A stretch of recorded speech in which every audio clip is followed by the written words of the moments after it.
सर्वमंगलमांगल्ये शिवे सर्वार्थसाधिके शरण्यत्र्यंबके गौरी नारायणी नमोस्तुते।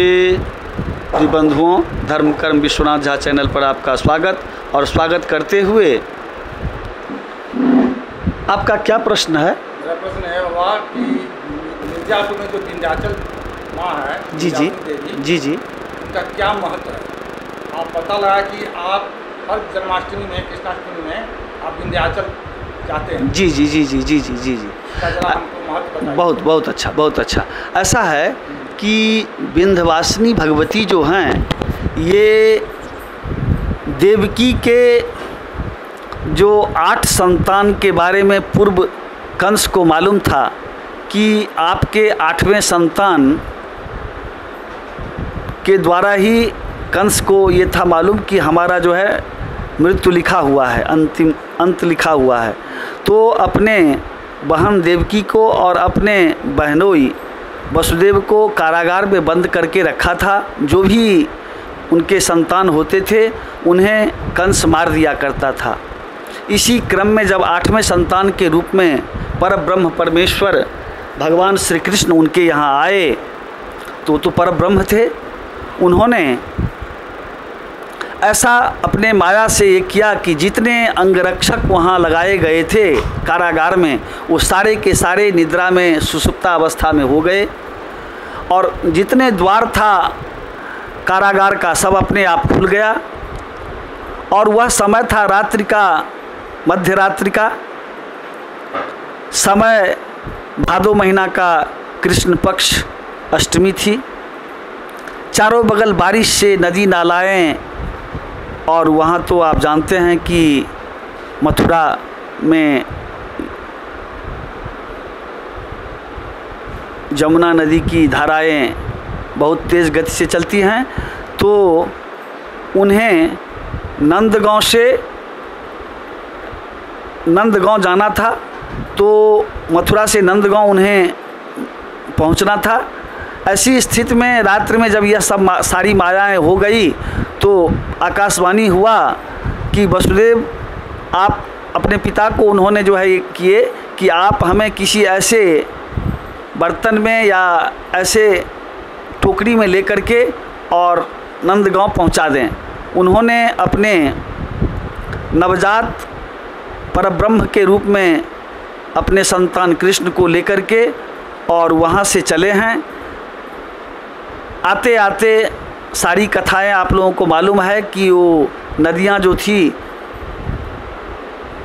वो कमर से हृदय, हृदय से कंठ, ऐसी स्थिति हुआ कि कहीं ऐसा न हो कि हम इन नवजात भगवान श्री कृष्ण को लेकर के ही इस नदी में न बह जाएं। लेकिन उनकी मायाएं, चूँकि वो जमुना नदी उनके चरणों को स्पर्श करना चाह रही थी, भगवान श्री कृष्ण के चरणों को, तो भगवान श्री कृष्ण ने उसी टोकरी से अपनी पैर जो है नीचे लटका करके और जमुना जी को स्पर्श करा दिए। और तत्क्षण वो इतनी स्थिर हो गई, इतनी मतलब नीचे आ गई कि सामान्य राह जैसा बन गया। और वसुदेव उनको लेकर के पहुंच गए वहाँ नंदगांव। और नंदगांव में जाकर के जो नंद बाबा के घर में उसी दिन उसी समय एक कन्या का जन्म हुआ था, उसको लेकर के भगवान श्री कृष्ण अपने नवजात शिशु को वहाँ छोड़ दिए और वहाँ से लेकर के उन्हें आ गए कारागार में कंस के यहाँ। तो चूँकि वहाँ जसोदा के गर्भ से उन कन्याओं का जन्म हुआ था, वो भी वही भगवती विंध्यवासिनी भगवती हैं, और श्री कृष्ण वहाँ जसोदा के नज़दीक में छोड़ दिया गया।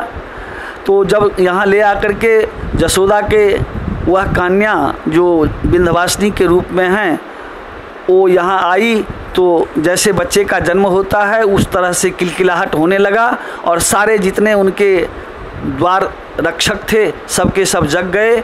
और चारों तरफ ये हो गया कि देवकी को 8वां गर्भ हो चुका है, संतान हो चुका है, एक कन्या का जन्म हुआ है और उस कन्या को लेकर के कंस के हाथों में सौंप दिया गया।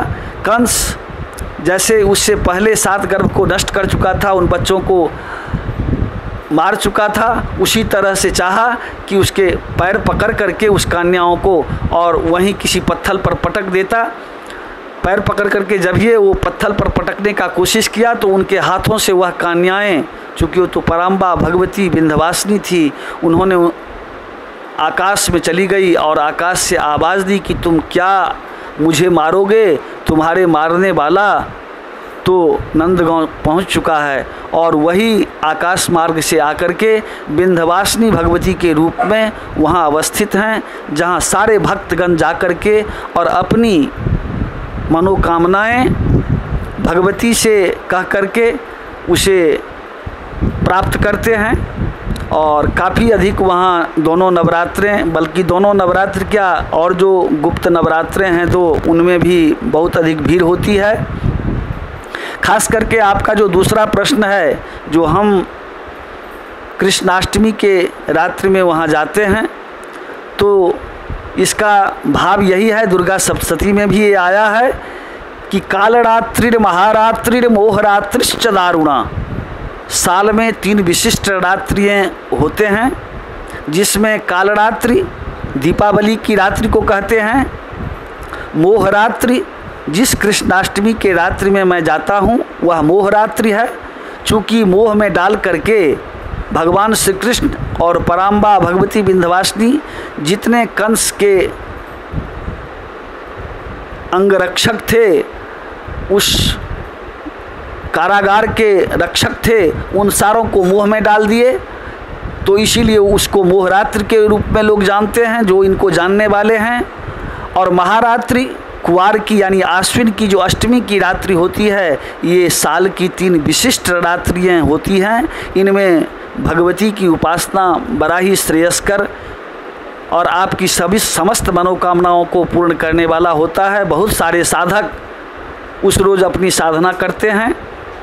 ये रात्रि मुख्य रूप से सोने के लिए नहीं है। आप समझ गए कि कालरात्रि दीपावली, मोहरात्रि कृष्णाष्टमी की रात्रि और महारात्रि अश्विन की अष्टमी की रात्रि, यही उसकी विशेषता है। इसीलिए मैं विद्यार्थी जीवन से वहाँ जाया करता हूँ। पहले तो बहुत कम भीड़ होता था, बहुत लोग नहीं समझते थे, लेकिन आप तो जानते हैं कि आजकल मोबाइल, कंप्यूटर और तमाम तरह की जो संपर्क सूत्रें हैं, उनके माध्यम से जनमानस में यह बात जो है फैल चुका है। और जो श्रद्धावान व्यक्ति हैं, आज भी कृष्णाष्टमी के रात्रि में अब तो अपार भीड़ होने लगा है, पहुँचते हैं और विंध्यवासिनी की कृपा प्रसाद प्राप्त करके अपनी कामनाओं को पूर्ण करते हैं। जय जगदम्ब, जय विश्वनाथ। बहुत अच्छा।